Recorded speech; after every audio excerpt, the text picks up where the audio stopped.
Hello everyone. तो guys आज हम लोग स्टार्ट करने वाले हैं क्लास 11th मैथ्स का chapter 1, that is your sets, है ना। तो सबसे पहले तो हम लोग यही समझते हैं कि यार ये सेट का मतलब क्या होता है, ठीक है। तो देखो सबसे पहले हम लोग ये समझते हैं कि ये सेट्स का मतलब क्या है आपके पास में, ठीक है। तो सबसे पहले हम लोग यही समझते हैं कि ये सेट्स की डेफिनेशन क्या होती है और ये हम लोग समझते हैं, ठीक है। तो देखो सेट क्या होता है आपके पास में, सबसे पहले मैं सेट की डेफिनेशन लिखता हूँ। जो सेट होता है ना आपके पास में, तो सेट क्या होता है, देखो set is a collection set is a collection of well defined set is a collection of well defined objects.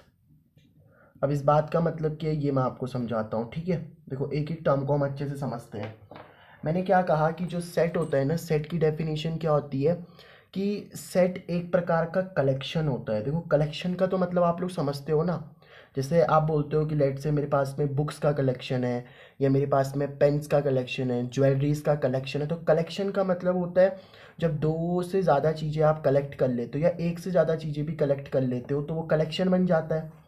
अब देखो एक टर्म यहाँ पे एक और आ रही है जिसको हम लोग बोलते हैं वेल डिफाइंड। अब ये वेल डिफाइंड का मतलब क्या होता है, देखो है ना, एक टर्म क्या आ रही है आपके पास में यहाँ पे, वेल डिफाइंड। अब ये वेल डिफाइंड का मतलब क्या होता है ये मैं आपको समझाता हूँ। देखो वेल डिफाइंड का मतलब होता है ना कि जो पर्सन टू पर्सन चेंज नहीं होता, है ना। मैं लिखता हूँ फिर आपको समझाता हूँ, ठीक है। वेल डिफाइंड का मतलब क्या होता है, जो person to person do not do not person to person do not change, यानी कि पर्सन टू पर्सन चेंज नहीं होता। अब इस बात का मतलब क्या है कि पर्सन टू पर्सन चेंज नहीं होता, ये मैं आपको समझाता हूँ। एक एग्जांपल लेते हैं और फिर इस चीज़ को ज़्यादा क्लैरिफाई मैं कर पाऊंगा, ठीक है। देखो जैसे मान लो एक एग्जांपल है हमारे पास में। एग्जांपल क्या ले रहा हूँ मैं, पहला एग्जांपल मैं ले रहा हूँ। फॉर एग्जांपल मैंने बोला कि मैं बात कर रहा हूँ collection of natural numbers collection of natural numbers less than 5। यानी कि मुझे देखो किसके बारे में बात करनी है, यहाँ पे बात करनी है आपको नेचुरल नंबर्स के।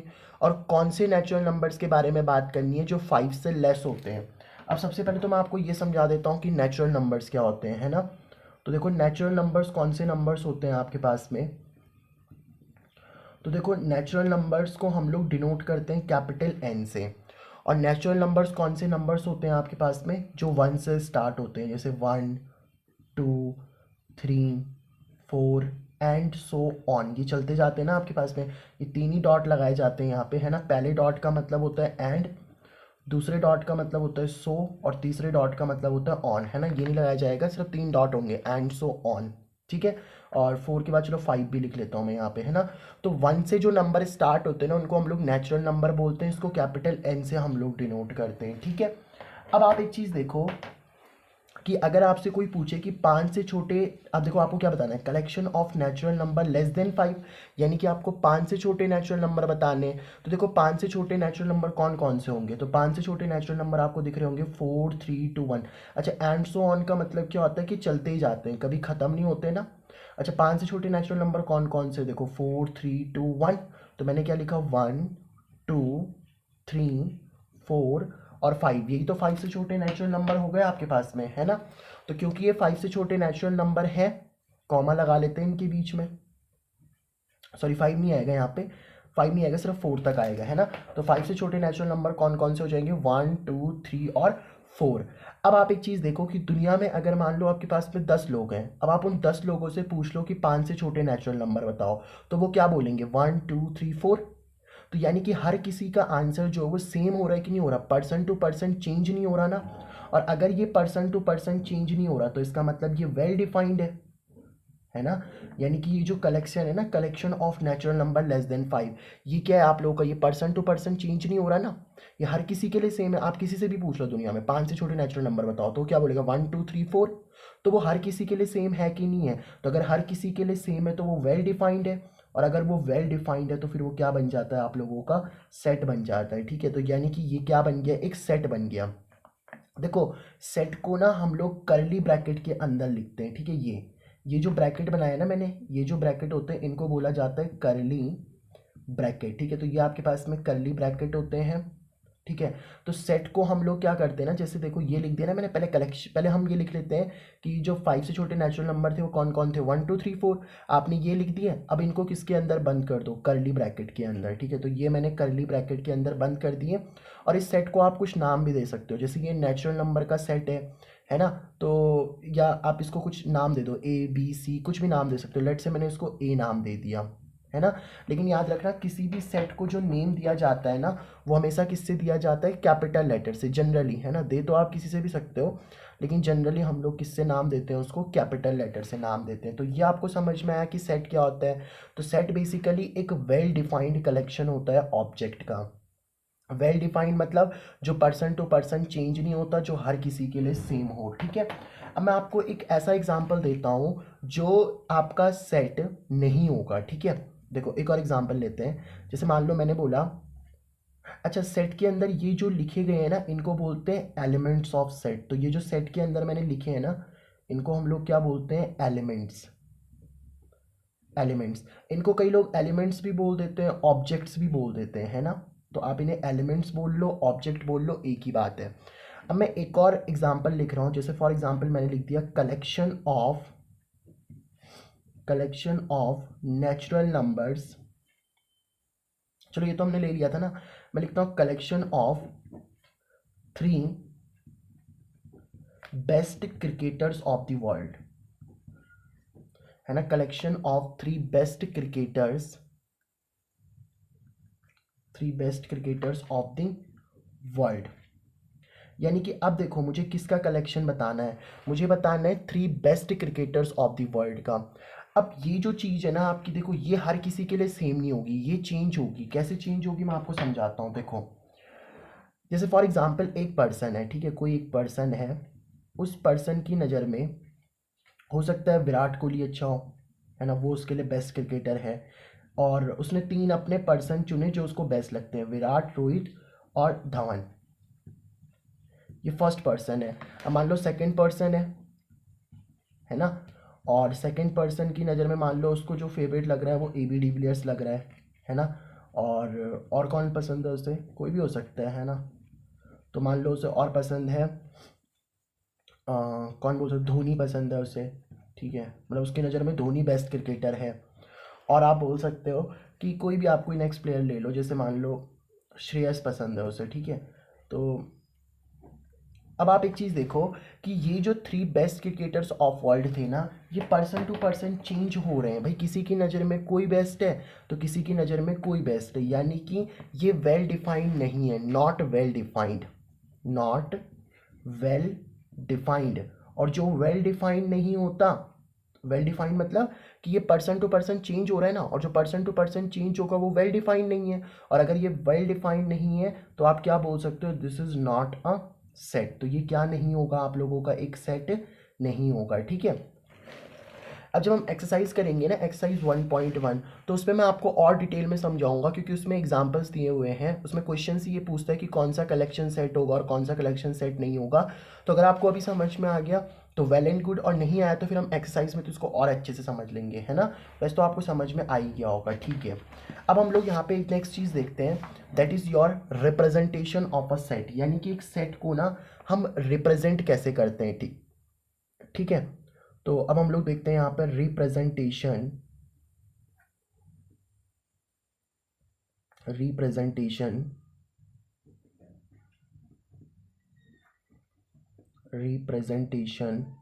Of a set. ठीक है, रिप्रेजेंटेशन ऑफ अ सेट। अच्छा, रिप्रेजेंटेशन ऑफ अ सेट से पहले ना मैं आपको एक सिंबल बता देता हूँ जो आप फ्रीक्वेंटली यूज़ करोगे, तो उस सिंबल के बारे में जरा डिस्कशन कर लेते हैं। एक्चुअल में ना एक सिंबल होता है ये वाला सिंबल। ठीक है, ये जो सिंबल होता है ना, किसका सिंबल होता है, पहले तो इसका नाम बता दो। ये नाम होता है आपका एप्सिलॉन का।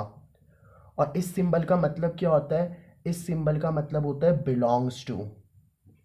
ठीक है, क्या मतलब होता है इसका, बिलोंग्स टू। और मान लो कभी ऐसा बना दिया, यानी कि सेप्शन पे ऐसे इस तरीके से ये वो मार लिया ना, स्लैश डाल दिया, तो ये आपका क्या बताता है, ये बताता है does not belongs to,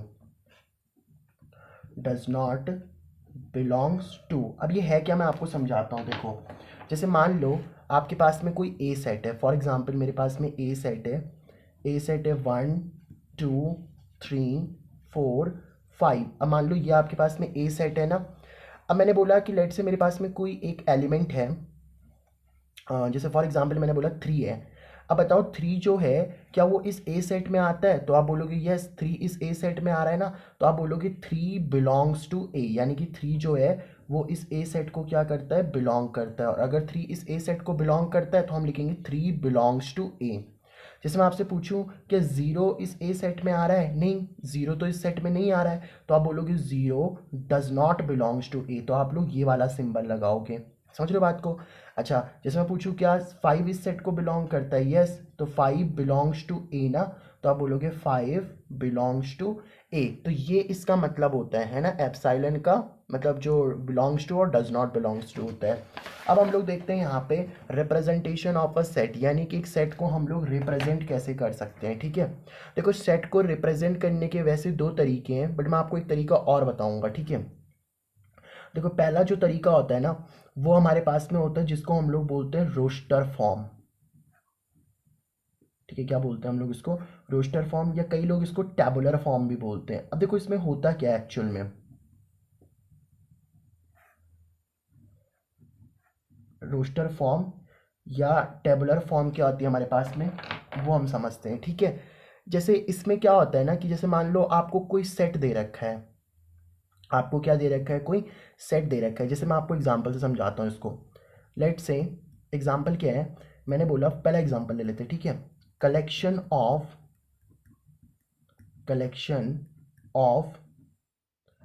natural numbers, collection of natural numbers less than 9। अब मुझे क्या बताने, मतलब वो नेचुरल नंबर्स बताने जो 9 से क्या है, लेस हैं। अच्छा मुझे एक बात बताओ, पहले ये सेट होगा कि नहीं होगा, बिल्कुल ये जो कलेक्शन होगा ना, this collection will be set. क्यों, क्योंकि जब आप बोलोगे ना कि 9 से छोटे कौन कौन से नेचुरल नंबर होंगे, 1 2 3 4 5 6 7 8, यही तो होंगे। तो ये जो कलेक्शन है ना, क्योंकि ये कलेक्शन वेल डिफाइंड है, आप किसी से भी पूछ लो कि 9 से छोटे नेचुरल नंबर बताओ तो वो सेम ही बताएगा, हर किसी का आंसर सेम होगा। तो मतलब ये सेट तो है। अब देखो जब भी आपको रोस्टर फॉर्म या टेबुलर फॉर्म होती है ना, वो कैसे लिखते हैं, आपको बताने 9 से छोटे कौन कौन से नेचुरल नंबर है, तो पहले वो लिस्ट डाउन कर दो कि 9 से छोटे नेचुरल नंबर कौन है, 1 2 3 4 5 6 7 8। अब मैंने ये एलिमेंट्स लिस्ट डाउन कर दिए ना। अब ये जो एलिमेंट्स हैं आप लोगों के, जब इनको लिस्ट डाउन कर दिया उसके बाद इसको सेपरेट कर दो कॉमा से, है ना, किससे सेपरेट कर दिया मैंने इसको, कॉमा से सेपरेट कर दिया। और कॉमा से सेपरेट करने के बाद मैंने इसको किसके अंदर बंद कर दिया, यहाँ पे करली ब्रैकेट के अंदर। तो अब मैं इसको किसके अंदर बंद कर चुका हूँ, यहाँ पे करली ब्रैकेट के अंदर, है ना। तो और आप इसको कुछ नाम दे दो, जैसे फॉर एग्जांपल मैंने इसको नाम दे दिया ए सेट का। तो ये जो फॉर्म आपको दिख रही है ना, this form is called as your roster form, या फिर आप इसको टेबुलर फॉर्म भी बोल सकते हो। तो यही तो हो गई रोस्टर फॉर्म या फिर टेबुलर फॉर्म। अच्छा एक और एग्जांपल लेते हैं, ठीक है, रोस्टर फॉर्म या टैबुलर फॉर्म का। यानी कि सर रोस्टर फॉर्म या टैबुलर फॉर्म में क्या करते हैं, सबसे पहले हम एलिमेंट्स को लिस्ट डाउन कर देते हैं, फिर उनको कॉमा से सेपरेट करते हुए करली ब्रैकेट के अंदर बंद करते हैं, और फिर उसको कोई नाम देते हैं उस सेट को। ठीक है, जैसे एक और एग्जांपल लेता हूँ मैं, collection of vowels in English alphabet. तो इंग्लिश अल्फ़ाबेट में कौन कौन से आपके वॉवल्स होते हैं उनका कलेक्शन बताना है। अच्छा देखो एक बात बताओ, ये जो कलेक्शन है पहले ये 100% सेट तो होगा ना, क्यों सेट होगा बताओ, क्योंकि अगर आप किसी से भी पूछो कि इंग्लिश अल्फ़ाबेट में कितने वॉवल्स होते हैं, तो बोलेगा 5 वॉवल्स होते हैं। कौन कौन से, ए ई आई ओ यू। तो दुनिया में किसी से भी पूछ लो कि इंग्लिश अल्फ़ाबेट में वॉवल्स कौन है, तो वो ए ई आई ओ यू ही तो बोलेगा। अब क्या करना है, इसको आपको सेपरेट करना है किससे, कॉमा से। किससे सेपरेट करना है, कॉमा से, और उसके बाद इसको आपको किसके अंदर बंद कर देना है, करली ब्रैकेट के अंदर। सबसे पहले मैंने एलिमेंट्स लिस्ट डाउन किए भाई, सेट के अंदर ये जो कुछ लिखे हुए हैं ये सारे के सारे क्या है, एलिमेंट्स ही तो हैं ये, है ना। तो सेट के अंदर जो कुछ लिखा होता है वो एलिमेंट्स होते हैं उसके, ठीक है। और बस अब आप इसको कुछ नाम दे दो, जैसे फॉर एग्जांपल मैंने इस सेट को नाम दे दिया बी सेट का। तो ये होती है आपके पास में रोस्टर फॉर्म, या फिर आप इसको टेबुलर फॉर्म भी बोल सकते हो। तो रोस्टर फॉर्म या टेबुलर फॉर्म आपको समझ में आ गई ना कि रोस्टर फॉर्म और टेबुलर फॉर्म में आपको क्या करना है। सबसे पहले एलिमेंट्स को लिस्ट डाउन कर दो और फिर उनको कॉमा से सेपरेट करते हुए कर्ली ब्रैकेट लगा दो और उसको कोई नाम दे दो, ठीक है। चलो ये तो हो गई रोस्टर फॉर्म या फिर टेबुलर फॉर्म। अब जो नेक्स्ट फॉर्म आती है हमारे पास में उसको हम लोग क्या बोलते हैं, सेट बिल्डर फॉर्म, है ना। जो नेक्स्ट हमारे पास में फॉर्म आती है सेट को रिप्रेजेंट करने की, उसको हम लोग बोलते हैं क्या, सेट बिल्डर फॉर्म, ठीक है। तो सेट बिल्डर फॉर्म क्या होती है इसको भी मैं आपको समझाता हूँ। देखो सेट बिल्डर फॉर्म को हम लोग क्या बोलते हैं, प्रॉपर्टी फॉर्म भी बोलते हैं। क्या बोलते हैं इसको, प्रॉपर्टी फॉर्म। अब ऐसा क्यों कि इसको प्रॉपर्टी फॉर्म भी बोला जाता है, मैं आपको समझाता हूँ। देखो जैसे ना इसमें भी एक एग्जांपल लेते हैं हम लोग। मान लो मेरे पास में एक एग्जांपल है, ठीक है, इसको एग्जांपल से समझते हैं, है ना। एग्जांपल से मैं आपको समझाता हूँ। जैसे फॉर एग्जांपल मेरे पास में एक ए सेट है ना, और वो ए सेट कुछ इस तरीके से दे रखा है 1 2 3 4 और 5। अब मुझे आप एक बात बताओ कि ये वाली जो फॉर्म है ना, ये वाली फॉर्म, ये कौन सी फॉर्म है बताओ, ये रोस्टर फॉर्म है अभी तो, है ना। कौन सी फॉर्म है ये, रोस्टर फॉर्म। सर क्यों रोस्टर फॉर्म है, देखो आपने एलिमेंट्स लिखे हुए हैं, कॉमा से सेपरेट करा हुआ है और कर्ली ब्रैकेट के अंदर बंद है, तो ये कौन सी फॉर्म हो गई आप लोगों की, रोस्टर फॉर्म हो गई, ठीक है। अब इसको मैं कन्वर्ट करने वाला हूँ देखो सेट बिल्डर फॉर्म में। तो सेट बिल्डर फॉर्म में मैं इसको कन्वर्ट करता हूँ, ठीक है। मतलब सेट बिल्डर फॉर्म में इसको कैसे लिखेंगे, देखो ए सेट है, मैंने ए लिख दिया, इक्वल टू चल रहा है, इक्वल टू लिख दो। देखो अब क्योंकि सेट बिल्डर फॉर्म है भी, वो भी तो एक सेट ही है ना, तो मैंने इस तरीके से कर्ली ब्रैकेट लगा दी है, ठीक है। अब मैं क्या करता हूँ, सेट बिल्डर फॉर्म में क्या किया जाता है ना कि जितने भी इस सेट के अंदर एलिमेंट्स लिखे हुए हैं ना, इन सारे एलिमेंट्स को मैं मान लेता हूँ थोड़ी देर के लिए एक्स। क्या मान लिया मैंने, इनको एक्स मान लिया, यानी कि जितने भी एलिमेंट्स हैं ना, इन सारे एलिमेंट्स को मैंने एक्स मान लिया। और अब मैं बताऊंगा कि ये एक्स है क्या, है ना, कि ये एक्स क्या है, देखो। और उसके लिए लगाते हैं ये दो बिंदु। ये जो दो बिंदु होते हैं ना, इसका मतलब होता है सच दैट, यानी कि आप इसे कैसे पढ़ोगे, x इज सच दैट, मतलब x कुछ इस प्रकार है, कैसे। अब आप x की प्रॉपर्टी बताओ। तो आपको देखो इसको देख करके आपको क्या लग रहा है बताओ, आप खुद बताओ मुझे। आपको ये देख के लग रहा होगा कि ये तो नेचुरल नंबर ही तो है ये, बट नेचुरल नंबर तो देखो ये है तो नेचुरली नंबर, लेकिन नेचुरल नंबर तो कभी खत्म ही नहीं होते ना, 1 2 3 4 5 6 ये तो चलते ही जाते हैं। तो इसका मतलब है तो ये भी नेचुरल नंबर। तो हम क्या लिख सकते हैं बताओ, x is a natural number. x क्या है यहाँ पे, एक नेचुरल नंबर है, बिल्कुल। लेकिन अगर मैं सिर्फ इतना लिख दूं ना कि x is a natural number, तो उसमें तो 1 2 3 4 5 6 7 8 सब आएंगे। अगर मैं सिर्फ ये लिख दूं कि x इज, भाई इन सारे एलिमेंट्स को क्या माना मैंने, x, और x को मैं क्या बता रहा हूँ, x एक नेचुरल नंबर है। बट आपने क्या बोल दिया कि x एक नेचुरल नंबर तो है, लेकिन आप क्या बोल सकते हो कि ये जो नेचुरल नंबर है ये तो सिर्फ 6 से छोटे है ना सर। तो आप बताओगे x की जो वैल्यू है ना वो 6 से क्या है, लेस है ना, जिसकी तरफ ये मुंह खुला होता है ना, ये साइन का, तो वो ग्रेटर होता है। तो इसकी x की वैल्यू 6 से क्या है, लेस है। और 6 से छोटे नेचुरल नंबर कौन कौन से होते हैं, 1 2 3 4 5। समझ में आई आपको बात, है ना। तो ये आप लोग इस तरीके से क्या कर सकते हो, इसको सेट बिल्डर फॉर्म में लिख सकते हो। तो ये जो फॉर्म आ गई ना हमारे पास में, उसको हम लोग बोलेंगे सेट बिल्डर फॉर्म, ठीक है। मैं आपको एक और एग्जांपल इसका समझाता हूँ कि आप इसको सेट बिल्डर फॉर्म में कैसे लिख सकते हो। एक और एग्जांपल लेते हैं, जैसे फॉर एग्जांपल एक और क्वेश्चन ले रहा हूँ मैं। मान लो मेरे पास में एक बी सेट दे रखा है, ठीक है। बी सेट क्या दे रखा है, एक्स इज सच दैट, या पहले रोस्टर फॉर्म लिख लेते हैं इसकी, है ना। तो रोस्टर फॉर्म लिखेंगे तो मान लो मैं एलिमेंट ऐसे लिख रहा हूँ 2, है ना 2, फिर मैंने क्या लिख दिया यहाँ पे 8, फिर मैंने लिख दिया 16, फिर मैंने लिख दिया 32, और यहाँ पे क्या, चलो अब इसको मैं ऐसे कर देता हूँ, ठीक है। ये अब इसका मतलब क्या है, इस बार ये एलिमेंट चलते ही जा रहे हैं, ये एलिमेंट खत्म नहीं हो रहे। देखो यहाँ पे एलिमेंट खत्म हो गए थे, यहाँ ये एलिमेंट खत्म नहीं हो रहे। तो सर ये तो कौन सी फॉर्म हो गई बताओ, आपकी रोस्टर फॉर्म, है ना। ये तो कौन सी फॉर्म हो गई हमारे पास में, रोस्टर फॉर्म। ठीक है, ये तो रोस्टर फॉर्म है। अब इसी को चलो सेट बिल्डर फॉर्म में लिखते हैं। तो देखो सेट बिल्डर फॉर्म में कैसे लिखते हैं, मैंने आपको सिखाया है ना। सेट बिल्डर फॉर्म में लिखने का तरीका ये होता है, जितने भी ये सारे एलिमेंट, इन सारे एलिमेंट को क्या मान लो, X. X is such that, अब ये बताओ कि ये एक्स है क्या, पहले सारे एलिमेंट को एक्स मान लो और अब बताओ ये एक्स है क्या। देखो अगर आप इसको ध्यान से देखो तो एक्चुअल में ये टू है ना, तो इस टू को मैं क्या लिख सकता हूँ बताओ, टू की पावर वन। क्यों? क्योंकि टू की पावर वन कितना होता है, टू। समझ लो बात को। अच्छा, फिर आप इसको देखो कि एक काम करो, इसमें ना फोर भी ऐड कर लो। ठीक है, मैं इसमें फोर भी लिख लेता हूँ। ठीक है, इसमें फोर भी है, जैसे मान लो, ठीक है, फोर भी है। तो देखो टू की पावर वन, अब फोर को क्या लिख सकता हूँ बताओ, मैं फोर को लिख सकता हूँ टू की पावर टू। लिख सकता हूँ, नहीं लिख सकता, क्यों? क्योंकि टू की पावर टू क्या होता है बताओ, टू इंटू टू, और टू इंटू टू का मतलब क्या है, फोर। ऐसे एट को क्या लिख सकता हूँ बताओ मैं, टू की पावर थ्री। 16 को क्या लिख सकता हूँ बताओ मैं, टू की पावर फोर, क्योंकि टू की पावर फोर का मतलब क्या है, two into two into two into two, और two into two into two into two कितना होता है आप लोगों का, 16 ही तो होता है। 32 को क्या लिख सकते हो आप लोग, टू की पावर फाइव। तो आपको क्या पैटर्न समझ में आ रहा है, मुझे ये पैटर्न समझ में आ रहा है। अच्छा, जैसे मान लो, आप एक चीज़ समझाता हूँ मैं आपको, कि जैसे मान लो कोई नंबर लिखा हुआ है, लेट से मेरे पास में ए है और ए की पावर ऐसे मान लो बी लिखी हुई है, तो ये जो ए होता है ना, इसको हम लोग बोलते हैं बेस, और ये जो ऊपर लिखा होता है इसको आप लोग बोलते हैं पावर, है ना। जैसे मान लो टू की पावर थ्री लिखी हुई है, तो ये जो टू होगा इसको हम लोग बेस बोलते हैं, और थ्री को क्या बोलते हो आप लोग, पावर बोलते हो। ये तो आप समझते हो ना, ठीक है। तो अब आप एक चीज़ देखो, तो मैंने बोला ये टू फोर एट 16 32 है ना। अब आप देखो, तो इसका बेस तो सेम है, मतलब जो टू की वैल्यू है वो तो सेम है। तो देखो ये x कैसे मिलेगा आपको, भाई मैंने इन सारे एलिमेंट को x माना ना, तो ये x कैसे मिलेगा, मैंने लिखा x जो मिलेगा वो कैसे मिलेगा, x इज इक्वल टू, कैसे x मुझे मिलेगा। आप एक काम करो, ये जो टू देखो, बेस तो सबका सेम है ना, ये टू ये टू ये सबका सेम ही बेस है, तो मैंने टू लिख दिया इसको। क्या लिख दिया मैंने यहाँ पे, टू। और अब आप एक चीज देखो, टू की पावर मैं कर देता हूँ n। अब ये n का मतलब क्या है, देखो मतलब जैसे आपने फॉर एग्जांपल n की वैल्यू में वन डालता हूँ, तो n की वैल्यू वन डालूंगा तो टू की पावर वन टू आ जाएगा। n की वैल्यू टू डालो तो टू की पावर टू हो जाएगा ना।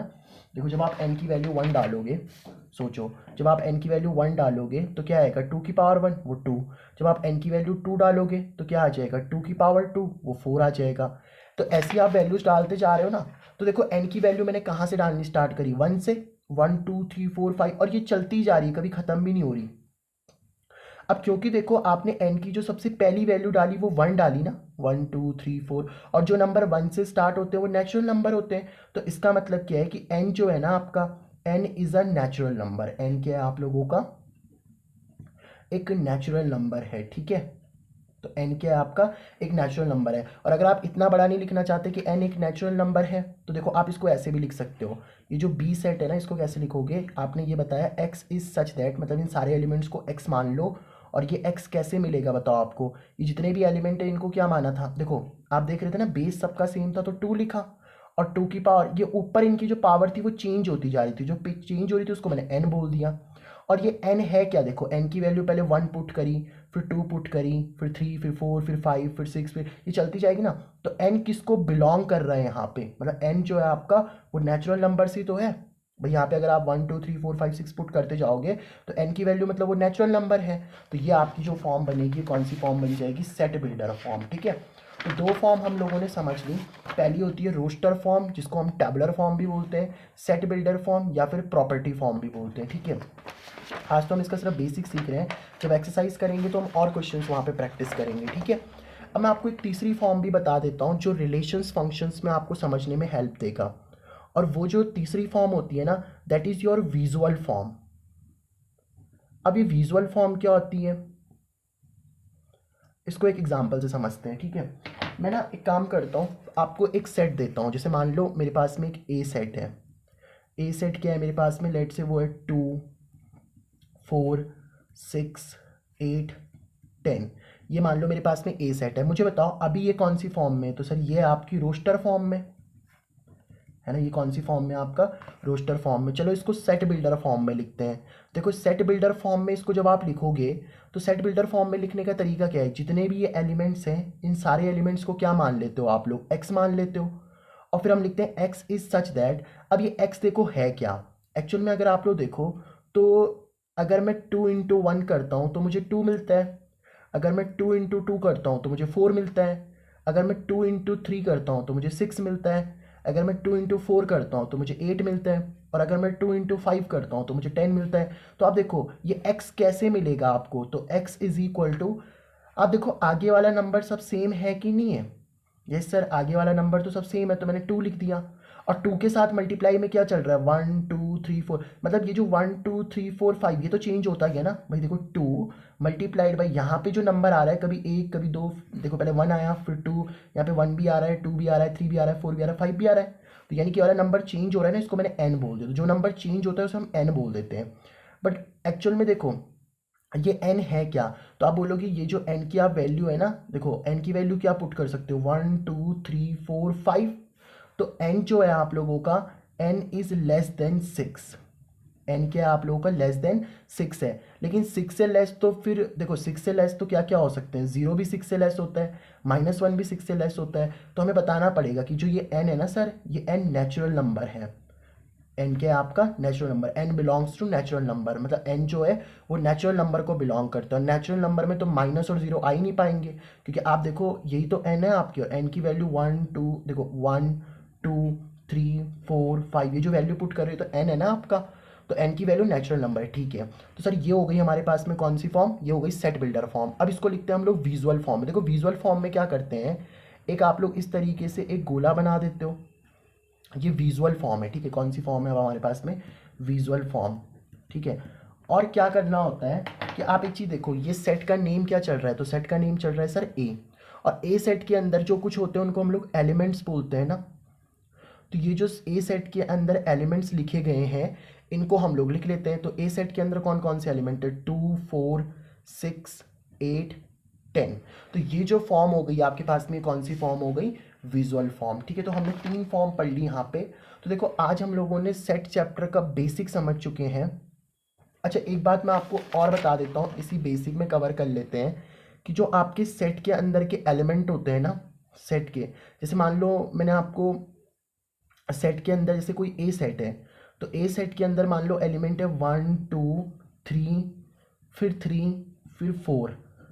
तो एक सेट के अंदर एक एलिमेंट 2 बार नहीं आ सकता, मतलब सेट के अंदर रेपिटेशन अलाउड नहीं होती। नहीं, ये सेट को बोलेगा कि इसमें 2 एलिमेंट नहीं है, वो इसको एक ही एलिमेंट की तरह ट्रीट करेगा। मतलब जो इसका सही तरीका है ना वो ये है 1 2, इसके अंदर एक ही एलिमेंट होगा 3 और 4, तो ये इसका सही तरीका होगा। मतलब repetition is not allowed, repetition is not allowed. ठीक है, repetition is not allowed in a set, है ना, सेट के अंदर रेपिटेशन आपकी अलाउड नहीं होती है, रेपिटेशन नहीं कर सकते हो। ठीक है, मतलब सेट के अंदर एलिमेंट्स रिपीट नहीं होते। तो देखो आज हमने सेट्स के बेसिक्स को, सेट के रिप्रेजेंटेशन को और सेट के बारे में हम लोगों ने बहुत बेसिक बेसिक बातें सीखी। अब इसके नेक्स्ट वीडियो में हम लोग क्या करेंगे, सेट्स की एक्सरसाइज को और उसके एग्जाम्पल्स को करना स्टार्ट कर देंगे। ठीक है, तो मिलते हैं नेक्स्ट वीडियो में, तब तक के लिए बाय बाय। और यार अगर चैनल पे नए हो तो सब्सक्राइब जरूर कर देना। ठीक है।